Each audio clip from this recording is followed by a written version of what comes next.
Bonjour et bienvenue. Dans ce TP, on va utiliser une résistance afin de protéger notre lampe. On a vu dans le TP précédent qu'on a pu allumer une lampe en utilisant ESP32 et le langage MicroPython.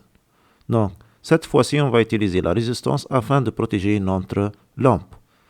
Voici donc le montage, comment on va utiliser la lampe avec la résistance. On va utiliser la résistance, on va la relier ou bien la connecter avec la borne positive de notre LED.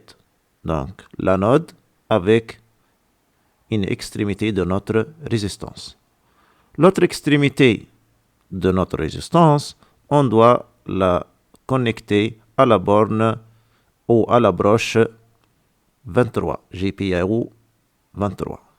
Donc, voici notre lampe qui clignote, mais cette fois-ci, on a utilisé donc une résistance. Bon, pour le programme, c'est le même que le TP précédent. Donc, on va importer la bibliothèque machine pour pouvoir utiliser nos broches. Aussi, on va importer la bibliothèque TAM pour pouvoir utiliser la fonction sleep. Donc, on va définir notre LED qui va se connecter avec le pin 23. Pin.out, c'est-à-dire on va sortir des données de notre ESP32. C'est pour cela qu'on l'appelle GPIO, General Purpose Input Output. While true, comme on a dit dans le TP précédent, qu'il s'agit d'une boucle infinie.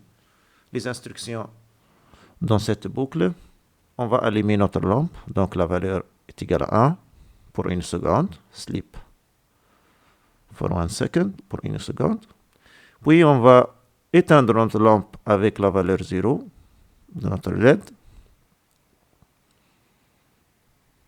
Et on va rester ou attendre pendant une seconde.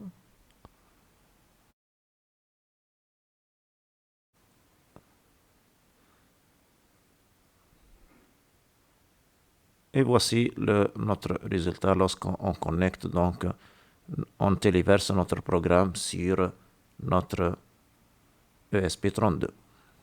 Une lampe clignotante, mais cette fois-ci en utilisant une résistance afin de protéger notre lampe.